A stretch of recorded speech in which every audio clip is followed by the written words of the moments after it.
Jack, there's been a crazy increase of scoring of late in the NBA. Unbelievable. Luka just dropped 73, Embiid the week before dropped 70, Book 62, Cat 62. You had an interesting stat when we were going through the walkthrough. What was your stat you said you saw? And from 1985 to 2004, it was eight 60-point games. In the last 13 months, it's been nine. Mm, mm. No Scoring. defense. So I see why Steve Kerr complaining. Yeah, Steve Kerr had something to say, obviously, about the surge in scoring. He said, just as we did 20 years ago as a league, when we wanted to open up the game, we changed the interpretation so we can easily go back and give leeway to the defender. Basically, what a lot of people have been saying is they don't really play defense out there. What are your thoughts on this, Jack? And someone who was obviously a defensive-minded player. I mean, they can't choose to go by the numbers when it's beneficial, but when I go by the numbers by the stat I just created, you can't try to deny that. Y'all not playing no defense, and it's just clear. And another way to see with Draymond being so physical the way he's played, the things he do is getting highlighted way more than it would if he was playing in our era because he's the only one playing aggressively and that type Yeah, of defense. So that's yeah, why he's getting highlighted so much. So they're not playing no defense no more. This is what they wanted, Matt. They wanted a high scoring game. They wanted yeah. guys to let people score and Ole go to the hole. That's what's happening. Yeah, no, definitely. I definitely think you stand out now when you play defense. I mean, Draymond is a great defender, but like you said, when you come to think about defense, there's a few people that you think of because they just play hard on defense.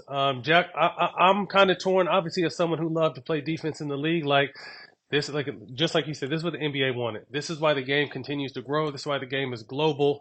The NBA doesn't want those old 89, 92 grinder games. They want 130 to 140 and see a bunch of deep threes, dunks, and crazy offensive highlights. So this is where the game has gone.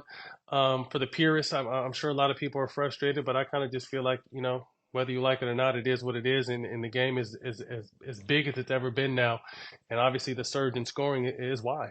Question: what's the hottest someone's ever got on you and your team, or one of your teammates that has gone off?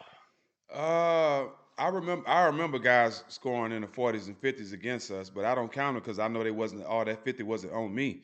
So, Mm-hmm.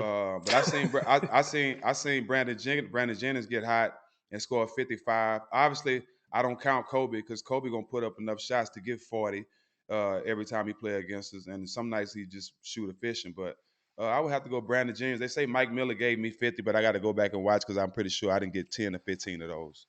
I think Mike Miller gave you like 37 of that 45, but we're gonna Nah, go probably check the about stat. eight, probably about four free throws at most. Shout out Mike Miller. Mine, Brandon Roy. When I was with Phoenix, boy, he gave us 52 in Portland. That was me, G Hill, Jay Rich. We was throwing everything at him, bro. That motherfucker was on fire, cooking. One of the Hey, best. hey, hey, man, but you gotta think though. A lot of times the motherfuckers was giving us points. They wouldn't come down there and guard us on the other end. They wouldn't guard you. I wasn't much of a scorer Niggas was like that, running but from yeah, me. yeah, because you want to put them in the post. Um, I've also got, been blessed to play with a lot of great scorers. Allen Iverson, obviously playing with and against Kobe, seeing him cook, seeing KD cook in the finals. It's dope to kind of see your teammate get going too. So, uh, crazy scoring up right now. Jack, do you think there will be a player? What do you think will happen first? A player hitting 100 or a team scoring 200? I would say a player hit 100. I think somebody gonna hit 100, bro. Kobe had 80. These kids are only getting better. Now you see what Luke and them doing, and B getting 50 like it ain't nothing. So and as soft as these dudes is today in the game, dog. If they don't pick up the Draymond syndrome and just play defense, willing to fight to win a game, we gonna see 100 points before we see 200 as a team. I'm thinking the other side. I'm thinking 200 as a team. I think one of these teams gets hot as Sacramento.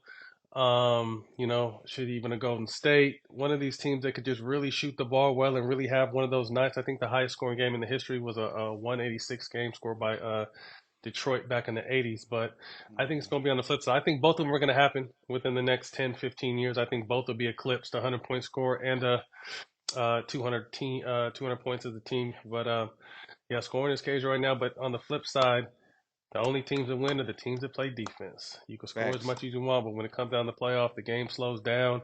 Each possession matters. That's when you got to get to it. Hey, they talk Next and up, go ahead. they talking about Sacramento. Oh, they're a great scoring team. Now they start winning when they got Mike Brown, one of the best defensive coaches in the league. They had scores, but they've been Yeah, playing defense. They're a better defensive team now.